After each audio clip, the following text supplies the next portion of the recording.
Bismillahirrahmanirrahim. Assalamu alaykum. Hörmətli izləyicilər. Partlayan Sükut proqramımızın 4-cü saniyəsini görüşlərini qızğın qarşılayırıq. Mən Abdullah Yılğun. Qadirli qarindoshlar, bugünkü studiyamızda yana qimmatli mehmonimiz o'tgan saatda taklif qilib proqramımızda mehmon bo'lib kelgan, qatnashgan hurmatli Abdurahmon Hasan akamizni taklif qildik. Qimmatli vaqtingizni chiqarib kelganingiz uchun ko'p rahmat aytamiz. Sizlarga rahmat aytaman. Rahmat. Qadirli qarindoshlar, bugünkü suhbatimiz yana o'tgan saatda, o'tgan soatimizda qolib qolgan yerdan boshlab davomlashtiramiz. O'tgan saatda yana shu bir qisqartib o'tsak, birinchi qatimliq suhbatimizning natijasi qanday bo'lganligini, xalqaro axborotlarda chiqqanligini, uning keyindagi Anqaradagi ishlarning qanday bo'lganligini degandek masalalar to'xtaldik. Va kep to'xtagan yerimiz shu albatta har bir millatning yetaklovchisi, millatni har xil sohalarda yetaklab mang'uvchilar bo'lgan bu olimlar, ziyolilar va u millatningki puldor boylari bularning rolini aytib muhim ekanligini so'zlab shu yerga kelib to'xtagan vaqt munosabati bilan inshaalloh bugun o'sha yerdan boshlab kirsak, siz vatanda şu iqtisodiy jihatdan ish dunyosida, shu tijorat sohasida cho'ng ishlarni qilib, ta o'sha 2017-ninki oxir bir şey chiqquncha bo'lgan oraliqda bu tijorat bilan shug'ullandingiz, nurg'unlagan siz tunuydigan tijoratchilarning bu vatandagi birdan yo'qolib ketayotganligini his qilib, andikin o'zingiz chiqqanligingiz degan boshqa suhbatda yine çoğun ticaretçilerden Xitoyninki şu zulüm bilen yo'qolib ketganligi, nurg'unlarning izliriki yo'q şekilde tabi bugüngacha bu ishlar bo'lyapti. Uzun yillik tijorat nimamizda vatanda qilib, albatta nurg'unlagan xalqimiz Xitoyning bu besim zulmü bilen o'zining kundalik turmushi, kundalik qo'sqini beqish ko'yda başka narsani o'ylash, başka millatning derdi, başka narsalarni o'ylashga hiçbir zaman fırsat topolmay o'tib ketgan xalqimizdan aytib ko'p o'timizda. Albatta. Ama Xitoy ya bilim jihatda yetishib qolgan insonlardan bak qo'rqidi va pul egisi bo'lib qolgan insonlardan ham nayt qo'rqidim. Çünkü qo'shiq to'yg'andan keyin inson degan insonning fitrati bor narsa, bu boshqa narsani o'ylaydigan vaqt chiqadi. Başka xil dünyani ko'rib ko'zi echiladi. Xitoyning zulmlari buni tabiiy mayli u his qilib qilmay uni bir selishtirg'isi kelib qoldi shu hamda.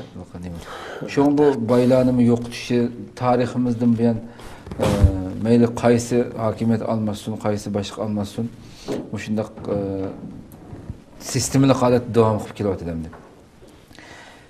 Oxirgi yillarda eng vahshiy shaklda bugungi kunimizgacha davomlashyapti bu ishlar.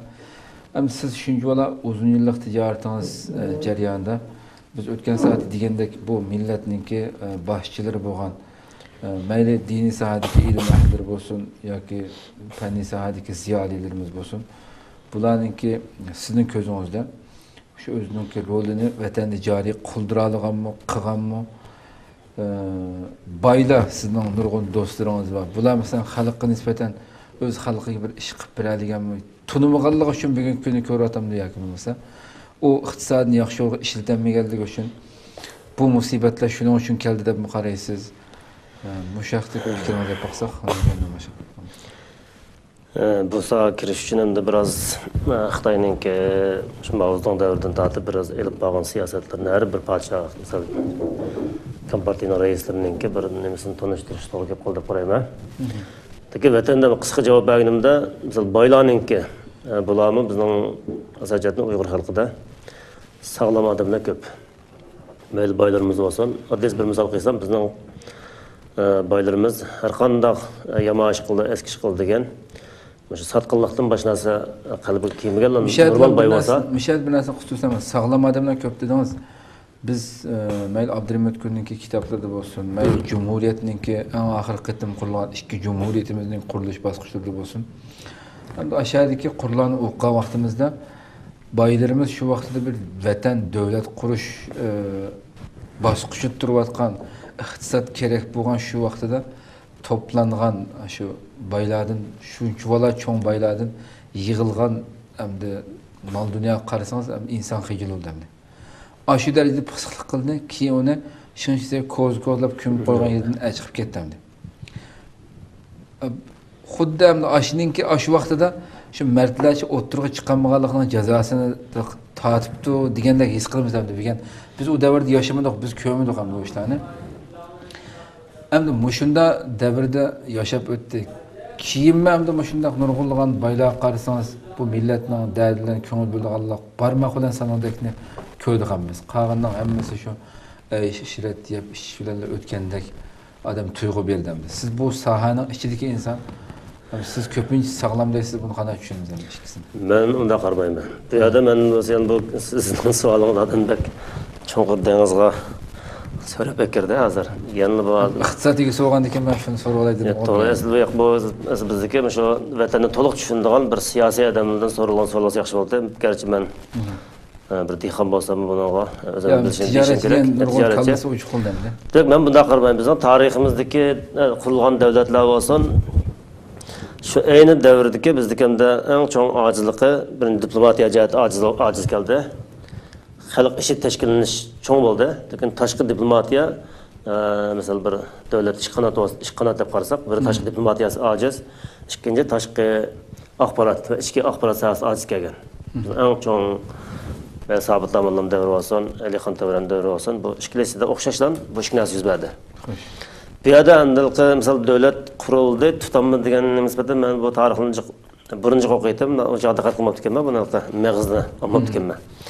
Yaqin azab qaytib buni ta'lil qilishga qistab chiqib, boshqa ishim qo'lim bo'lmaydi. Oddiy yashammi, mashinam yo'q. Ko'chibtisini o'qib qoldim, buni turmushga. Demak, hamda bu tarixda biz eng mushu rahbarlarimizda siyosiy tutquda biz ojiz kelgan deb qarayman. Mayli Sabit Lamallam bo'lsin, Alixon Tavran bo'lsin, lekin buning tövsi gap yo'q. Bunun ahkamlılıq, taqva, yaxşılamlıq deb Alixon Tavran shundoq. Lekin bu yerda tashqi dushmanga nisbatan mudofiyani yaxshi urishni misolida yaxshi qildi. Bizning xalqimizni qanday patlaydigan alam sog'lom xalq bizni sog'lom odam deb qarayman. Lekin chunki bu sog'lom odam tashkillaydigan bir kuch, bir olimlar, boylar, bu ziyolilar sohasi buning avangard rolini tashkil etdi to'g'ri. Lekin bu yerda shu ichki sistemada ba'zi siyosiy o'yinlarni o'ynash va siyosiy berayimlik degan narsa bizda bo'lmagan. Uyg'ur tarixidagi shu siyosiy rahimsizlik bo'lmagan. Siyosiy maydonga rahimsizlik bo'lmagan. Men misol Mao Zedongning tarjimonini o'qidim. Yaqin Stalinnikni o'qidim. Bizga tanishroq bo'lgan. Sidqoji Ro'za akamizningki, ustozimizning kitobidan o'qiyman, tarjimalardan. Deb bundan ko'rganimda misol endi Alloh bizni yaxshi ko'rgan kishi nima? Chunki biz har qanday yaxshi bizlar kommunist Xitoyda bizning Uyg'ur xalqining eng eskidan yaxshi. Bizning eng nacharimiz uni eng yaxshi. Uni yaxshi. Chunki unda bir insof bor, bir hayvon bo'lsin, seylagan bor, ajoyib bir xalq biz. Bu yerda bu siyosiy tutuq tutgan akalarimizda, ustozlarimizda bir nim bo'lmagan, siyosiy rehimsizlik bo'lmagan. Demak, har qanday bir Uyg'urdan men ko'p so'radim yaqindan bolalar bilan. Qo'saq ochqagan chaqda Uyg'urlar har qanday bir narsa his bo'lganligini hammamiz bilganmiz biz. Bu endi yaqin zaman shu Kompartiyadan juqqan, bu madaniyat va millat Xitoydan juqqan bir narsa ufqimi qandaq. Demak, qo'saq ochqagan chaqda har qanday narsa his bo'ldi deganni bildigan.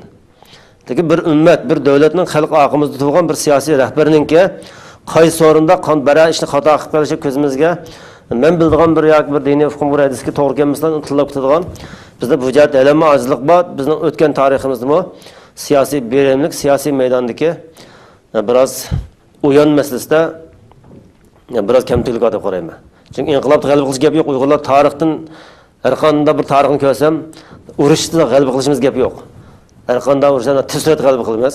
Hatto qo'mondonlar 3 kun planlaganini 1 kunda, manch soatda ya tamat boz bo'lib bo'lgan u tarixni qo'shitamiz, lekin siyosiy maydonda ichki va tashqi diplomatiya, siyosiy berayimsizlik degan bu masalada biroz ojizlik deb qarayman. Bundan keyingi balki ustozlarimiz bu vaqtda cho'qim masalan men putlashib qolib qolsam, misol sizlarning rahbarimiz, men sizni ishlab beryapman, men qarshim. Kesin amroq va yaqin bo'lsirman, lekin sizning keyinlarda siz cho'qim bir millatning lideri bo'lgan odam, sizning keyinlarda bir xalq bor. Vatan 30 million bir xalq bor. bu xalqning manfaati albatta mendek yaqin odamlardan yuqorilash kerak. Chunki cho'ng to'p oldida kichik narsalar kechirilgan ishim bor ekan. Xo'sh. Demak, sizlar har bir nimada cho'ng manfaatni asos tutgan mendek bir odamdan arzimas. Chunki arziydi odam. Bu mana yaqinda ancha shu sahobaning tarjimalini misol Rasulullohning vafot bo'lgan chog'da jest qo'ya olmay turib bo'lgan bir voqelikni esimga kelib qoldi. Hozir bu savol qizib chiqadi mendan. Buni bir yaqin o'qib ko'rgandim. Demak, shu yerda ansarlar jamoat to'plashib bir keng kamda Rasulullohning keng bir hokimiyat xilofat masalasi to'xtaldi ekan. Bu yerda Abu Bakrdan Umarga o'zalarining bu xabar keldi, sahobalar keldi, menda shularni xilif saylab oldi. Jiddiy ba'da shu yerda bir dialog vardı. Bu narsa menga ajoyib ta'sir qildi. Buni tekshirdim ustozlardan, buni aynonliq, saylik, chinlikning yuqori ekan. Demak, bu yerda o'sha kelgan ba'da bo'lgandan keyin biroz dialog oldi. Bu kim dedi, bu xilif saylab oldik dedi. Bu yerda Abu Bakr gap qildi, Umar roziyallohu gap qildi. Çoğum xaliflikka Qurayshdan bo'lgan birisi bo'lmasa, Arab xalq birlashmaydi, e'tirof qilmaydi degan mazmunni qo'yildi. Ana shu biroz dialog bilan bu xaliflik Qurayshlik o'tandi. Abu Bakr saylandi, saylangandan keyin aşağıda Umar roziyallohu bir so'zi bor ekanimda. Agar dedi, sizlar shu xaliflik masalasida Qurayshlik yo'l qo'ymasa dedi, muhojirlarga. Aramızda nahaq qon to'kildi degan bir narsa. Bu so'z daral mening çekti. Çünkü bizim tariximizdeki muş mesele. İçinden putlaşkan, çoğun tosalgılga, ideologiya cihetki ayrım bir nimlige, halkılık ya da bir siyasi reyimsizlik, siyasi suikast bizde bu moptikin tariximizde. En boş niyaz muş edip kardım ben. Kağan, darkanda bir millet boldu, siyasi karşı okşamasılık, bu avalı boldu, bu normal avalı. Lakin bir yerde koyuyduğum, bizim muhacirat azık devrimiz koyuyduğum, lakin çok hakimiyet bir tutuşta. Bu meselege ustalık bilen, mahirlik bilen içki xavfni, çünkü Türkiye'de yaşadığımız azından bir nazuk bir vaziyet varken, başka taşqi güçlünün içki güçlüden paylanışı. Bu meselege dikkat kılmaganda bu çoğun hatalık, bakın xalqın teşkilleştik ki bazı acil kelip çıktık dep qarayman. Demek ki bizden ben yalla tarixte uyg'urlab olsin, bugun uyg'urlab olsin, men bizning xalqimizda sağlamlık dersi dünyada en yuqori millat deb qarayman. Ama ishonma. Bizning xalqimizdan ko'chib ketgan bir ba'zi odamlarning ismi men o zo'riyat bilganda bizga to'g'ri chiqish yo'lini deb beralsak, shu aksi bizlar billah inqilab qilganligim ishonma. Lekin yana ustozlarimiz bizning shu sizlardan deb so'ragan savol, doktorlarimiz, ziyolilarimiz çoxum başlamçı rol almaydı ekan, bu bayramı öz layiq məsləhət xidmət qılanmaydı. Xalqmı çoxum xalq bir ümid görəlməsə, xalq işenməydi. Xalqa evet ümid veriş, çoxum qalbidən bişarət veriş lazım deb qarayım bu vaxt. Misal, vətəndəki ustazlardan desək, oldan xəbə olunmaydı. Vətəndəki baylı mən arlaşqan ustazlardan əsasiyyətdən köp sırdaş, çoğun aklarımız bağlan, ziyalilə əsasından bolsun, məl baylardan bolsun. Ama bir közlügen bir menzil vardı. Bunun nima uchun bırakılan Xitoyning tutib ishdi bu bizning ishimizdagi. Umum jihatdan yana ojizlik, o'zimizning tashkiliy sistem bo'lmagandan keyin Xitoy qadam-qadam misol Jiang Zemin davridan boshlangan bir siyosiy programmalar bor buningki. Men buni bugungi Xi Jinpingning chiqishidan bo'lib ketib qaraganda men buni naqoyil. Ya Xinjiangning kelishi bilan yani oldiki nimasining kelishi bilan emas, bu Kompartiyaning bir bosqichliq yadroliq siyosiy plan deb qarayman. Chunki men hozir deb o'sam bo'ldi, agar vaqt bo'lsa, qisqa bir og'izdan so'zni bir tushuntirib o'tib ketsam, buni yezib yaqinda tayyor qildim. Mayli. Demak, vatandagi boylarimizdan, ustozlarimizdan, bizam Abdulmutt Amallam. Misol, siz ba'zi hayron qoldilar. Misol, ko'chasining og'zida 3 ta kamera yaqirtiqliq. Demek bu xalq işindiğen bir alim adam. Uyg'ur xalq işindiğen, mayli ziyolisi olsun, mayli beyi olsun, xalq işindiğen. O da qo'rqmaydigan işindiğen. Lekin Jumaxet degan bir odamni sizlar nimalar ishlab ko'rib turibman men chiqqan chaqimda, sizlar videoni. O odamni xalq qo'rqadigan hurmat qildi odam ava. Xalq qo'rqib hurmat qildi. Lekin Abdulmutt Amallam, Muhammad Salih Davallamga har qanday bir ziyolisi, har qanday bir Uyg'ur xalqi yurgan gapni deyalaydigan bir sog'lom xalq işindiğen odamlar. Lekin xalq qo'rqmaydi, xalq amin bo'ldigan. Xo'sh. Meyli dini sahab, meyli ziyali, meyli mektep zat bir namaz okuyduğun, okumaydıgan Uyghur halkı işindiğin neden bu da. Bunu yoktu etti, bunu ondan birazdan keyin to'xtalsak. Bu adamlar çünkü köresek lan, sen nima uchun ko'rishdi?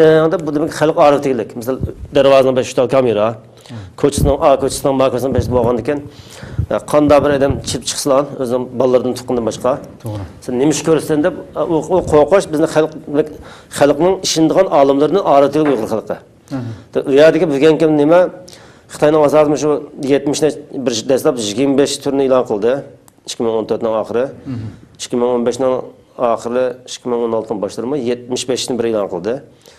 Misal adamning burt qo'ygan, chechni manda qo'ygan, kimni manda kelganda turbekchi sanab bo'lmaydi. O'qituvchi misolab kim 125 ni bir chiqadi. Ba'zilar sizlarga kelgan bo'ldi, stol ko'rdim. Demak, ish ko'zdan ochilgan bir siyosiy xiltaqilni qo'ydi. Qanday Uyg'ur danglasangiz, birdan tutaman deb, hech kim buni tashkil qilmaydigan bir siyosiy bir qistirmini, bir politikni o'ynadi bu yerda. Dek buni hammani yig'inchoqlagan chog'da shu 3 xil kuchni o'zi oshkorim deydi, hozir yaqin yerda deydi. 3 xil kuch degan terrorizm, bu imoya qilish degan ma'noga qalbaq manda keldi. Yurgidagi maqsad Xitoyning bu 3 xil kuch degan kuchi. Birinchi olim, ikkinchisi boylar, uchinchisi yoshlar. Ya'ni vatanning va xalqning g'amini yeydigan bu 3 xil kuchni bir nima ko'rsam, qiyomat kunida tunji hisob bergan bu 3 xil kuch ekan. Allah tunji hisob olgan shahidlar, olimlar, boylar ekan. Bu xizmat qilgan ekan. Bu 3 xil kuch aslida davrning, zamonning javobgarligimizda. Xo'sh. Bu 3 xil kuch olmay, davlatmi bo'lmaydi ekan, vatanmi bo'lmaydi ekan. Mana o'xshash bo'lganimizda bu taqdirimiz. Hamma narsamiz qoladi ekan. Bu yerda misol, jimi imtiyozli sharoitimizdan ayrilib, padishahlikqa majbur bo'ldik hozir. Demak, kunimiz shunday bo'ldi ekan. Bu 3 xil kuchni tozalab etgandan keyin Xitoyning maqsadi bu bo'ldimda. Masalan, maqsad 3 xil kuchni tozalab etish bo'ldi bu yerda. Buni tozalab etgandan keyin vatanda qolgan tul xotin, qir ayol, misol bo'lgandan keyin nima qilaydi? Misol hozir bu 3 xil kuchdan boshqa yana misol 4 yoshdan 3-sinf o'quvchilardan tortib, ta yuqori universitetlargacha hamma o'quvchilar ko'radi Uyg'urning. Demek Uyghur halkının 60% azlar, turmalar, mektep, işleyen zavod, korxona, hemmisi ayda bir talağa çıkılı. Bir 15 günde. Demek bizden 4 yaşlık balalarımız azlar ayda çıkılıştan. 2015 yılında bir isim geldi divitey.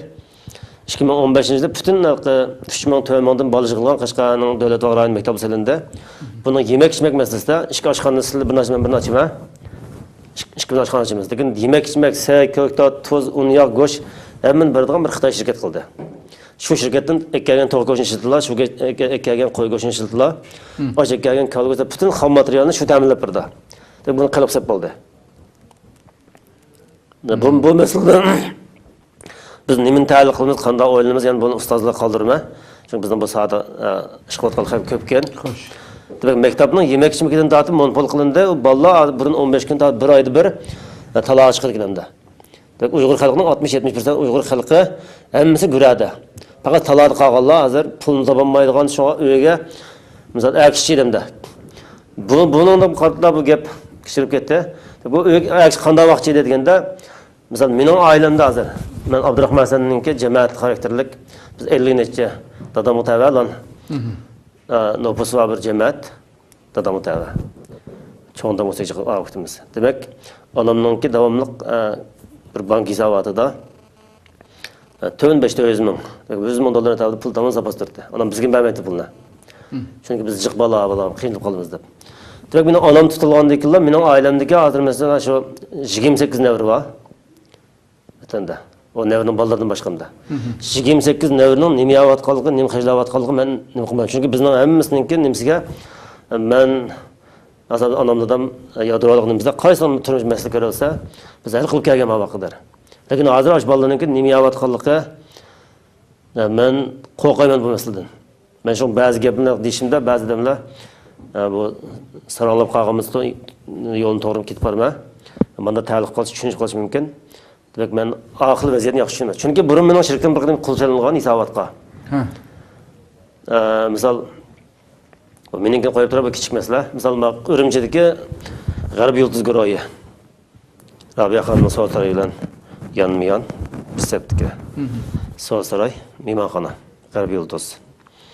Bunun xo'jayinlari Feyzvatliq tegi, Bekir hacım, yani bizim hacım deb 2014'te bu ailenin kiliniga o Qashqarga Mishtajim deymiz, odam elib ketdi. O'mi bir cho'ng iqtisodi va cho'ng boylan birisi Qashqarga. Bu odamning qiziga pasport ishlab berishni men shaktimga ichidi, ayoli. Oyfka 30 ming pul chiribdi. O'sha sil chiqarib bersa deb. Men o'zim hayron qoldim. Misol bu ayni vaqtda ham G'arbiy Yulduzga ko'raydigan bu bir cho'ng shirkat, Uyg'urlar eng cho'ng boylarning qatoridagi oldingi qatorda boylar.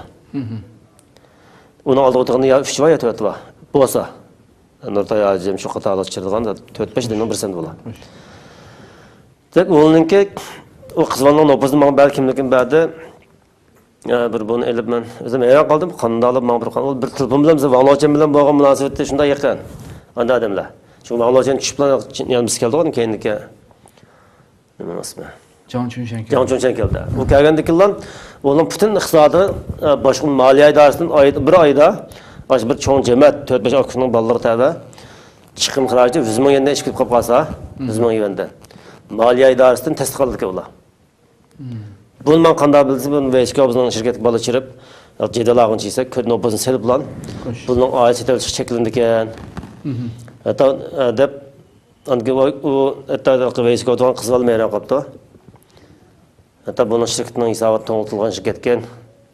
Çedelsiz bombayı kim bildi kolay berdi. Keyin chiqqaniga ochimiz onasi qizvalning. Telefon qilib men akasi desam, kulib ketib, men bilmay chiqib qo'lan deb echigandim xabamasida. Ya men xabar nima ish bo'lgan desam, bir oyda 100 ming yuandan oshib pul olsa, ular moliya idorasiga qo'l qo'ydirib oldi ekan. Demak, avvaldan chiqilgandan keyin u boy eng cho'ng boy to'g'ritilgan gap hisobda. 3 ming ko'dan ashib kaslam ruxsat oldi ekan u. Ya 3 ming ma shaxslar bank ishidan olib bir guruh, ular bizda cho'ng paxsat va mehmonxonalar va bizda kunligi bir 30-40 ming yuan misol kuni tushadigan mehmonxonalar var foydasiga. Ha. Demak, oshidamning mashinaning meya yetmaydi. Misol 15 ming mashina oldi ular. O'zim yan pul mesela maşının meyil bir qanda amdı aşula şu çağda mesela onun iqtisadi to'g'ritilib bo'lgan. Çünkü şirket degan narsa 70-80% mesela bir qulub selmasdan bir telefon qilib, qattiq pul olmaydi ekan. Mening bashim chiqdim kelgan o kichik bir 100 ming dollar uribdi bir xaridarim. O xotirjam pullar qo'yib pulni ichdi bizdan. Bizim bilmaymiz pul bo'lgandan kelib pulni va'daydi. Bu shirkat bilsak banka borda ba'zi qulub selaqliq. Bizim jo'g'rafiyada demak bizning hayot Uyg'urning hayoti hozir men biraz tushunib bo'lamda hayotni. Lekin bizning meya ko'p odamlar bu narsadan bijroq diqqatda normal yashaganlar yanchiqdan ish bilan pul qilib beradigan bir avval deb qaradi. Bunda xalq bir oiladagi ayollar, bolalar nima yeyman deb g'am qolgan, och qolgan bir vaziyatda Xitoy agar bilan erlarni yoki boyalikda hukumat ishlayotgan pulli odamni uyga kirib qo'ydi va kichik bola so'yadi quchqiga chiqib o'zining dadasidan quchqib turgandek bu so'zni ko'rdim ishkin oldi. 30 yaşçıken bir çokan hemşehrimizningki qishto'g'an bir Xitoy bir balani tutib turibdi. Bolalar xushonlik bilan tabiatlar. Nima degan inson bu ojiz narsa. Qo'sq ochida boyat misol u go'sht, sey, yaxshi binasini ichirib, uning nisbatan misol bir Xitoy, misol bir ma'noda yangi kelsa, uning uyi 80 ming naqd pul urdi, xizmat va mashina, kapolat ego deb bizdan chiqslan. Bunda bir alayet kapolat bo'lgan bir inson yashaydigan hech qanday bir turmush nimasi kapolat bo'lmagan bir Uyg'ur bichara yashagan bir vaziyatda u uyda pul topilgan, nonni kirgan, ega bo'lgan, ayak chiqmagan uyga uning kirishi xo'shaqda oila hozir qilinishi. Har qanday bir oila, tam go'shaqni ichislan, bolalar kulib, xo'shlab, o'shlab yeydigan bir avval chiqib qolganlik. Mening oilam shuni chiqib deb qarayman hozir. Chunki enim tutildi, akam tutildi, men meyada. Bizning onam oy tutilgandek, onamning hisobi butun pul to'g'ritildi. Onam siyosiy mahbus oldi. Ve qarindoshlar nima yapatadi? Deb davomliq bu meni qishnaydi. Bu avvaldan ta'liq qilish, endi bo'lgan yana bu boylar bizning xalqning ta'liq qilish masalasida Xitoyninki bir qadar bu yerda o'tgan nima qisqa deb Chet eldagilar bildimi sizcha? Ha? Chet eldagilar. Boylarni chet eldagilar his qila oldimmi? Chet elda boylar islolaydi. Biz chirib chiqayotgan boylar islolaydi, buni biladi. Ya hozir chirib chiqmaydi. Yo'q, hozir chiqmaydi. Demak bir 2016-2017-da, ya 2015-da chiqib qolgan asas boylar, cho'ng shirkat liderlar buni yaxshi tushundi. Chunki shirkatning hisobini qilib solgandikilar hech qanday pul olish mumkin emas. Hisobini ochtirib, go'an tarmoqdan sog'in bo'lsa ulashtirmas. Shuni ish qilmaganligini deyman. Xalq uchun ham bu yerda cho'ng ish qilolmaydi. Bu yerda misol shu bak qilib olganlari. Chet elliklarning. Demak, bu chet eldagi boylarning o'yitish masalasi yana bizning misol siyosiy yana shu olimlarimiz, siyosiy liderlar, ziyolilar bunda o'yitish nimasi qo'lga olishrak bo'ladi. Demak, bu umidsiz. Misol men o'tgan bir Yaponiyada o'qigan bir qarindoshimiz bilan siyosat o'qigan Amerikada o'qibdi. Suhbatlashib qoldim. Xitoyningki bundan keyin taqdiri to'g'risida. Xo'sh. Ikkimizning farqli chiqdi. Men ishini ko'rgan Xitoyning qaloq-qariqdagidan o'bsarım dedim. O Amerikada yozilgan kitobda faqat Xitoyni parcha etish maqsadi yo'q. Faqat tuzilma o'zgartirish bosqichi maqsadi bor degan gap dedi. U gibi tushuntirdi. Men dedim, bu dunyoda bu siyosiy g'arazini deb qo'yilgan Uyg'urdan boshqa millat yo'q deb qarayman. Chunki bu siyosat degan bir tilning ostidagi bir so'z. Bizda tashqi chiqayotgan axborot gapning hammasi faqat gap yuzidagi gap. Yuzidagi degan onun asli maqsad oldi. Xuddi hozir Amerikaningki Jungo iqtisodiy jazo jihatdan bir nechta turlik nimalarni qo'llayotdi usulini. Misol savdoning ta'tir balansi hisoblanadi, boj degandek har xil iqtisodiy nimasini bular hisobga chiqaradi hozir. Xo'sh. Misol tuzilmada ta'on rost tuzilma o'zgarsa bo'ldi, lekin nima uchun Jungo qo'rqadi bu yerda? Nima uchun Shi Jinping bu da hokimiyat misol uzun mezgil o'z boshqardiganga. Bu o'ng'ay ish emas. Biz buning uchun qalayimqonchilik kelib chiqdi. Jungo nisbatan bu qiyin bir narsa hozirgi hokimiyatni hozirgi davrda o'zi mangulik olman degan. Bunda bir qiyinchilik shu ustiga qilishni nima sababdan Jungoni qutuldirib qolish hozirgi raqobatdan. Jungo demokratiyaga o'tolmaysaklab o'tolmaydi. Biz Rossiya o'tadida. Rossiyada ba'zi ushaq nimalar kesib ketgan bo'lsa-mu, Rossiyani biroz sapavat anında. Xitoy hukumati misol Kompartiya bilan men Tayvanga borgan. Tayvan xalqi bilan cho'nqurli xalqni solishtirsak, osmon zamin bir xalq. Hatto Tayvanlik nomus qildi. Men Xitoyni nomus qildi. Nomus albatta. Misol men Tayvanga berib, Tayvanning savdo ministri taklif qildi. Bir yig'ilishga ajaga 3 Uyg'ur, bir rahbar, 2 tijoratchi edi. Men chedim birsiga. Bir tunganchi edi. Demak, bunimiz qolganning iqtisodiy salohiyati yuqorisining 100 milliondan ko'p pul sanoat Xitoyli va Tövünün 10-15 milyon pulu vardı. En kembag'allar biz. Lekin yerda ministerning nimasiga bilmadik nima maqsad olganligini. Lekin bizga 50 ming dollar pul salsanglar, mishakil zavod, texnika, ishchi, men biz qilib beramiz, faqat sizlarga chiqqanda qimmat qarshilanglar to'sal qilmaymiz. Mishakil agar nima qilsang bo'ldi degan bir qulqimiz dedi, bu gaplarga Uyg'ur nimaga? Uyg'ur korxonachiga. Biz kichkam demak yerda. Demek bunlarımız sebebi kıpaktık. O 7'de aramızda 15, 18'den 15'e şu Xitay saat geldi. 3 Uyg'ur var bir başlık bilen. Ben bilen bir Uyg'ur var. Demek Canlı işine vakti yazgan bir yol varken chet bir yere çıktık. Çıkıp kilaş poyozda çıktık. Poyozda çıkan diken Tayvanlik Xitaylar hatta ağırlıkını yakın muhtamıdı. Biz poyozdan aldık da var. Ben de oturduğum en keyni git butadılar. Doğru qilib bir-birini balqa daha gap qilsimi, men ismiganda katta so'zlab jaldimi, ol illiq, ular bu g'arb dunyosini, g'arb qimmat qarshiligida shukur kas qildi, Tayvanning sapojati shukur. Bu Kompartiyada sapo degan mavjud emas. Taq buni 20%ning ishimizda saqchi hukumat ishlayotgan odamning ishlardimi? Bizda bu siyliq gap qilish, bir odamning bir odamiylikka hurmat qiladigan bu yer emas. Bu xil bir qaloq nopusi bilan Kompartiya dunyoda o'zgarib bilan ayni qalolaydi deydigan bu ta'lik kamidim demak. Bizning ayq o'qigan, biz 15-20 yil chet elda siyosat o'qigan bir odamlar fulmani osonla bu o'zgarib ketadi deb o'ylaydi ekan. Bu unda men unda qarmayman. Chunki bu Kompartiya kommunist tuzumni o'zgartib o'tib ketdi, bunun saviya yo'q. Bu anda mavzuni shu hozir yana ibtidoiy jamiyat mavzuning siyosatiga ichki qismini bostirib o'tishni nimasi qo'llandi. Bunun tunji qurboni Uyg'urlar bo'ldi. Balki bu Xitoydan ketishi mumkin. Chunki mavzudan o'rmon kesishi bo'lsin, u bir xil madaniyat inqilobi deb 4 kishi deb ism qo'yib, o'zining nodon odamlarni biroz tozalab etgan. Qap qilgan ham tozalab etgan. Deb turgan kun unda tozalayman desa, bu axborot dunyosi Uyg'urning da'di dunyo anglanmagan bilan Xitoyninki o'tgandeklardan bu unda qilolmaydi deb qarayman. Chunki bizga fursat bor, umid bor, men ro'yxatda turug'liq. Bu bizning o'qigan odamning fikri bor, siyosat o'qiganlar. Bizning diniy saodiqligimiz bu jim bilan turug'liq. Mesela bunun jim turishni qanday masala? Men ba'zir dedim. Men Qur'on bir Madinada bir Tabuk degan bir chaqiriqqa Rasululloh chaqiribdi. Shu chiqmay qolgan ening ilgirisida misol Hayat boyunca bilib olgan payg'ambar bilan bir odamni o'tib ketgan sahoba deb. Biz ham ularni yuksak bağırmaz, hürmetlaydigan bir jamoat o'tgan. Buning bir qitimliq chaqiriq ovoz qo'shmay qolganlik uchun 80 odam munofiq degan tomga bosib ketdi. Biz hozir Qur'on o'qisamiz munofiq deb chiqdi ekan bu. Boshqasi yo'q ekan.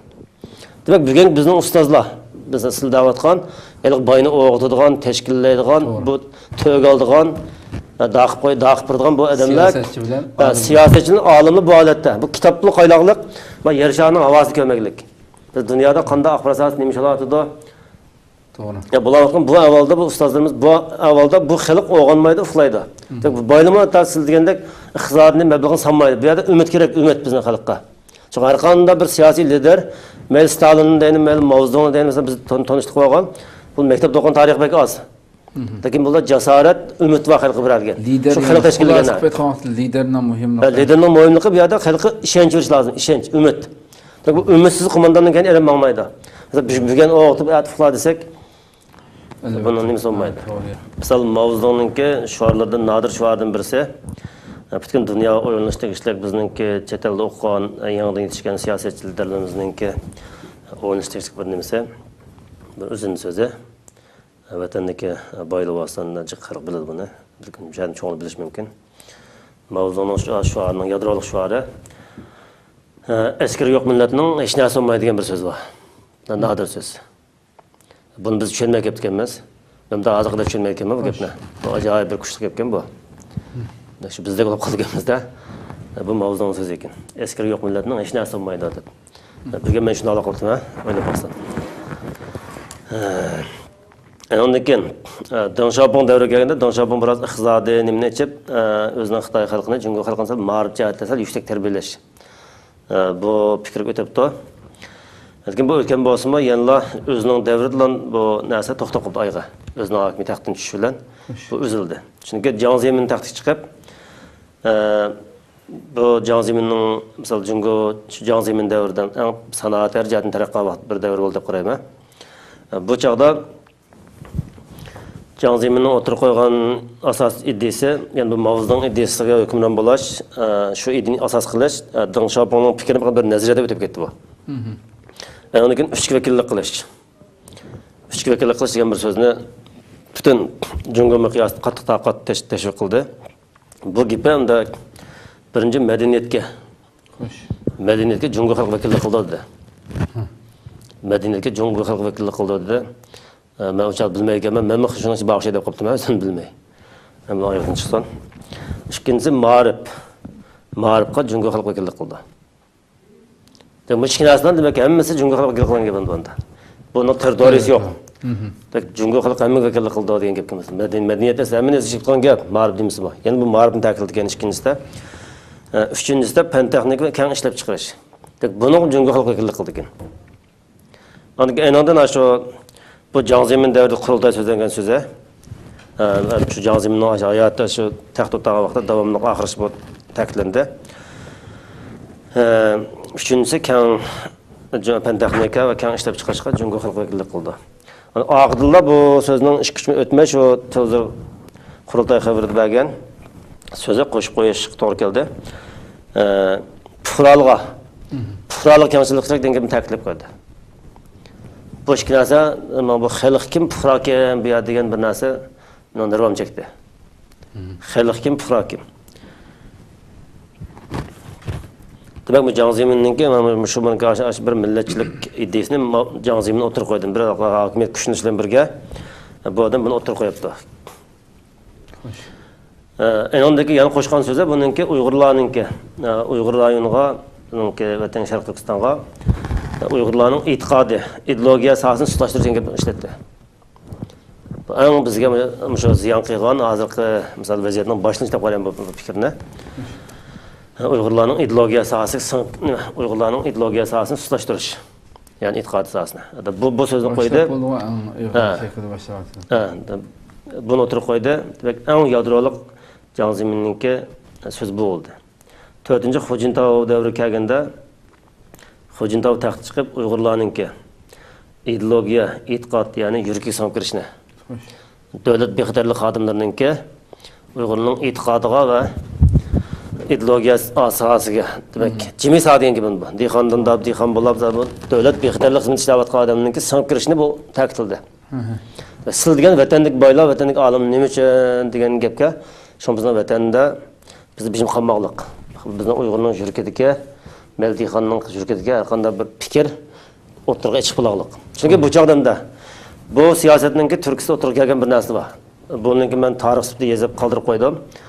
Qashqar viloyatidagi, Urumchidagi, o'zim Otishdagi shu masalan Soqchidan, davlat Anjanchudan, Soqchi Paysolardan, Soqchilardan musulmon bo'lgan Soqchi arboblar bor. Ularning namoz o'qigan bo'lib ketdi ular. Resmiy tuboqni kiyib, belbog'ni bog'lab, o'ttirasardagi sabit damlam davriga qaytib kiyim kechga bular shu bozor oshxon qarinishim quchoqlashib ko'rishadigan. Demak, hamma sohaga tang tarqaldi. Hatto dashi o'qiyotgan o'quvchilarning ichida bu ushtim tutilgan bir musulmonlar o'qitgan bir davr bo'ldi. Hatto ba'zi shaharninki dodijonlari ko'p ishlayotgan, ba'zi govon sizim ishlayotgan dodijonlar namoz o'qigan bo'lib ketdi o'chaqda. Demak, buning turtkisi nima deganda Xo'jintavning ideologiya asosiga uyg'urlarning diniy sohaga singib kirish. Demak, Uyg'urlarning damiz namoz o'qiydi, namoz o'qimasmi shu diniy madaniyat nimasiga tabi bir millat. Demak, buning yurga singib kirdi degan gap. Bu singib kirgandan keyin mana bu alqi ehtiyot qilgan, sukut qilganning ichida nima bor, hamma narsani bular 2013gacha butun Uyg'urlarningki son sifirlik ma'lumotni kompyuterlashtirib oldi. To'g'ri. Ayni holda biroz bo'shliq nima bor. Demak, mana mushu Xo'jintavning mush qo'ygan siyosiy fikri sizilgan vatandagi boylar nima uchun mana cho'ng ishlar qilinmadi degan nimaga bir asos bo'lish kerak.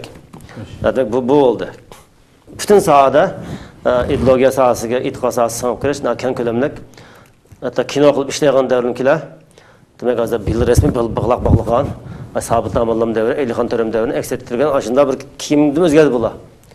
Demak, rasmiy dehqonlikda chiqimzada chanmay voqeani quchoqlab ko'rishilgan. Bu odamning hozirgi misolimda Xi Jinping davrida bo'lib turmoqchi edi.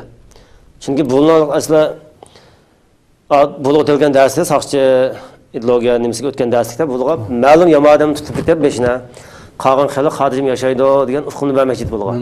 Men shuni qo'ygan soqchi edi bu.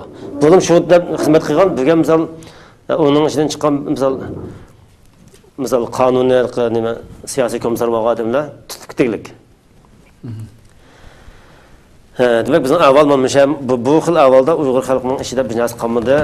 Bugun kunga Xi Jinping cho'ng saklab ilgirlash degan nimani ko'tarib chiqib, qaqshat qilsa berish Uyg'urlarga bu siyosiy programmani o'tirib qo'yib, uyga chirib olgan odamni tortib chiqib nim qildigan. Hatto qaqshat qilsa berish gibida 2014 dan 2015 oralig'ida Urumchining ma'lum bir yo'l bo'ldi, bir sochqonni kamadini tortib chiqib, Xitoylar supergullarni tishon urayotgan bir ko'rinish bor. O'sha televizorning nimasida ostanglar, shu chiqdi-ku. Sizlar ko'rib kelasiz. Shinjon xabarlar sochqonni Xitoylar urayotgan super tishonlar. Oshnasininki yadroliq so'zi nima turtkisi qaqshatqi zarb berish deb, nimani sochqonni kamadini tortib urib, demak, terrorchini ashunda nim qilish ekan. Bu kim simbol qildi buni? Qaqshatqi zarbini kimni dedi? O sochqon kimma misoli. Men Uyg'ur o'xshaydi deb tushundim yaqin yog'i. Bizning sochqonga o'xshab, bu dalilki bizning tam rasmlarni ismida mashina. Tam rasmlar bor. Butun oilalarda tam rasmlar bor. O joyda men bunda kallanmaganlikdan uni sirk olmabdiman. Demak, bu xil avvalda men Uyg'urlarda hech qanday bir narsa qolmadi. Shu bugunmi bu davlatni qutuldirish nimasida bu dunyoviy raqobatdan chiqish uchun bo'lar. Mesela bütün besim adamlar harbiy jihatdan, misol xalqning ichki jihatdan tutib turish, tizginlash bu adam bu qattiq qiynalib yashab turadi bular. Lekin bizningki bu davr kuzatgan asl degan ustozlarimizninki bular kitoblarni yangish kitobni ko'rib, dunyoni ko'rmaganmi yoki o'zining aqli bilan bir selishtirmamiz bo'lmaganligi uchun boylarimizning uxlayotgan xalqimizninki aktiv ovoz qo'shmayotgan sabablar bu deb qarayman. Ko'pdan ko'p rahmat. Sizlarga rahmat. Hurmatli qarindoshlar, shuna qilib yana vaqt munosib bilan yana temamizga kirib tugatib qolmadik uni. Inshaalloh oldimizda ko'rishguncha sizlarni Janobi Alloh topshiramiz. Assalomu alaykum va rahmatullohi taala va barakatuh.